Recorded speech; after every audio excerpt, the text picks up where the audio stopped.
आज जैसे ही खबर आई कि इजराइल के सारे हथियार खत्म हो रहे हैं, उसके बाद इजराइल ने परमाणु बम एक्टिव करने शुरू कर दिए थे।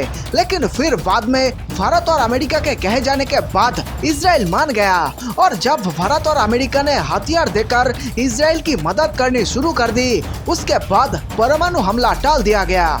क्योंकि जिस प्रकार तुर्की और पाकिस्तान जैसे भीख मांगे देश बयानबाजी कर रहे हैं, उसे सुनकर किसी के भी खून खोल जाएंगे।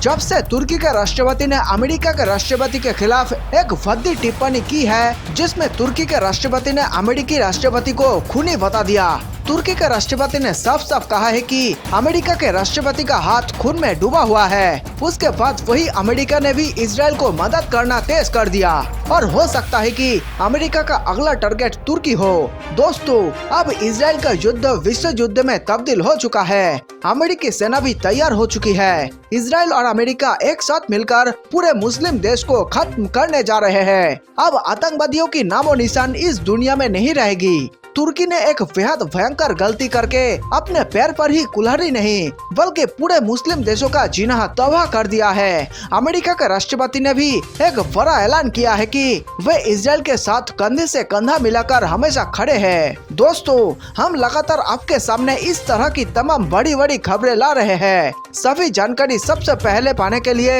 इस वीडियो को अभी लाइक करें तथा इस चैनल को नीचे लाल बटन दबाकर सब्सक्राइब भी कर ले और कमेंट में आप अपनी राय हमें जरूर बताएं। जैसे ही अमेरिका ने इजराइल को खतरनाक हथियार बेच दिए, उसके बाद से ही और अब से कुछ मुस्लिम देश बेहद बेचैन हो गए हैं। मतलब साफ है, जो देश इजराइल से पंगा लेगा उसे पहले अमेरिका से भी निपटना पड़ेगा। इसी कारण ऐसा माना जा रहा है कि अमेरिका इस युद्ध में कूद चुका है। जिस प्रकार हमास के आतंकवादियों के साथ युद्ध के बीच में ही इजराइल के हथियार खत्म हो चुके हैं, अब उसका सहारा सिर्फ भारत और अमेरिका ही बचा है। इसी कारण भारत ने भी इजराइल को खुफिया तरीके से मदद पहुंचाने शुरू कर दी है। दूसरी तरफ अमेरिका ने भी खुलेआम सबके सामने इजराइल को हथियार सप्लाई करना शुरू कर दिया है, जिसके बाद पूरे अरब देश में हलचल तेज हो गई है। पाकिस्तान और तुर्की जैसे देश चांद की नींद सो नहीं पा रहे। उन्हें डर है कि कहीं सोते हुए समय में ही इजराइल उनके ऊपर हमला ना बोल दे। इसी कारण पाकिस्तान के प्रधानमंत्री इमरान खान और तुर्की के राष्ट्रपति दिन रात जगे हुए रहे हैं। पाकिस्तान और तुर्की जैसे देशों ने इजराइल को उकसाने का काम किया है, जिसका खामियाजा आज गाजा शहर में मासूमों की जान जा रही है। तो इस प्रकार अगर देखा जाए तो दुनिया में सबसे हत्यारा सिर्फ दो ही देश है, जिसमें पहला नाम पाकिस्तान का आता है और दूसरा नाम तुर्की का। पाकिस्तान और ईरान जैसे देशों का हमास जैसे आतंकवादी संगठनों से काफी करीबी रिश्ता रहा है। इसी कारण अब धीरे धीरे अमेरिका और इजराइल एक साथ मिलकर हमास के बाद अरब के दूसरे देशों पर भी हमला करने शुरू कर दिए हैं, जिसे देखकर पाकिस्तान और तुर्की जैसे डरपोक भीख मांगे देशों के होश उड़े हुए हैं। अब सभी को बता दे, एक बेहद खुफिया जानकारी सामने आ रही है, जिसमें बताया जा रहा है कि भारत ने चुपके चुपके इजराइल का समर्थन करना शुरू कर दिया है। जिस प्रकार इजराइल ने पुलवामा हमले के समय भारत की खुलेआम मदद की थी, शायद उस प्रकार खुलेआम मदद भारत इजराइल का नहीं कर सकता।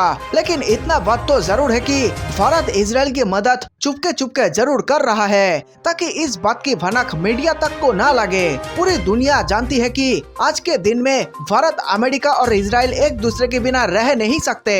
इन तीनों देशों को एक दूसरे की जरूरत हमेशा बनी रहती है। इसी कारण भारत ने चुपके चुपके इजराइल को हथियार और सैन्य समर्थन देना शुरू कर दिया है। हालांकि ऐसा कोई ऑफिशियल जानकारी सामने नहीं आई है, लेकिन इतना तो तय है कि जिस प्रकार ये खबरें सोशल मीडिया पर चल रही है, उससे ये माना जा सकता है कि भारत और इजराइल एक दूसरे के सबसे अच्छे दोस्त हैं। फिलिस्तीनियों और इजराइल के बीच खूनी संघर्ष दूसरे सप्ताह भी जारी है। फिलिस्तीन के चरमपंथी संगठन हमास की तरफ से रॉकेट दागे जा रहे हैं, तो इजराइल भी आक्रामक जवाबी कार्रवाई में जुटा हुआ है। दुनिया के मुस्लिम देश फिलिस्तीनियों पर इजराइल के हमले को रोकने और संघर्ष विराम के लिए अंतर्राष्ट्रीय स्तर पर प्रयास कर रहे हैं।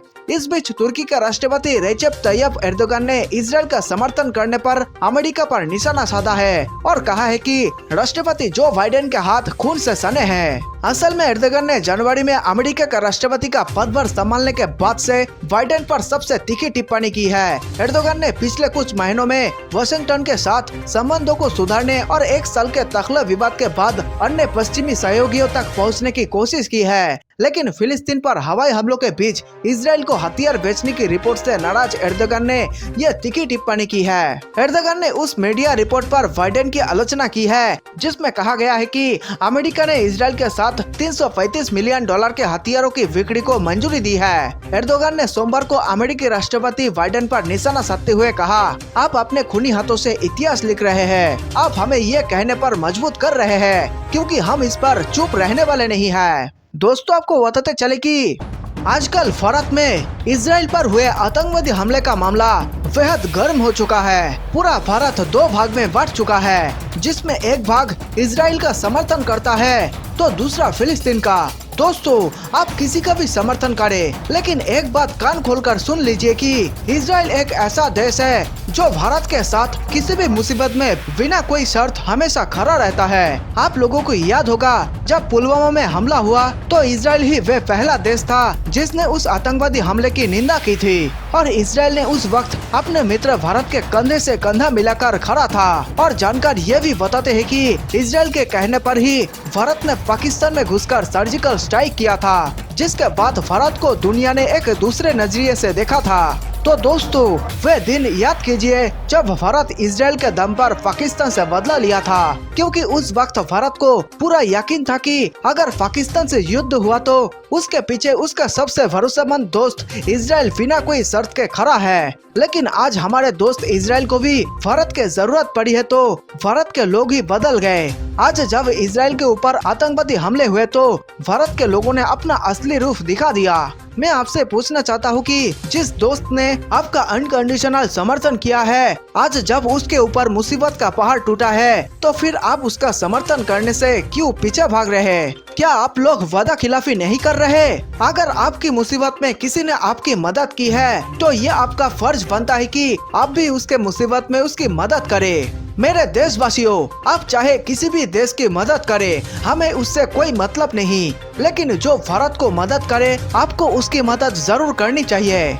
जरा सोच कर देखिए कि अगर आपके घर के ऊपर ही पाकिस्तान के आतंकवादी अचानक बिना बताए रॉकेट हमला कर दे तो आपका क्या हाल होगा, आपके परिवार का क्या हाल होगा। ठीक वैसा ही हमला इजराइल ने झेला है और इसी कारण आज एक बार फिर से इजराइल को हथियार उठाना पड़ा है और जो आतंकवादी लोग मासूमों के पीछे छुप कर बैठे हैं वे बचने वाले नहीं। और अब सवाल ये उठता है कि भारत सरकार किसके समर्थन में खड़ी है? तो दोस्तों, यहाँ पर कूटनीति और नैतिक जिम्मेदारी दोनों ही सामने आ जाती है, क्योंकि आप भले ही किसी के दोस्त हो, लेकिन सबसे पहले आप एक इंसान है और किसी भी कीमत पर आप ये नहीं चाहेंगे कि बेवजह दो देश आपस में लड़ जाए। और इस युद्ध को रोकने के लिए हर एक इंसान सकारात्मक प्रयास करेगा, साथ ही आतंकवादियों को धूल चटाने का हर संभव प्रयास भी करेगा।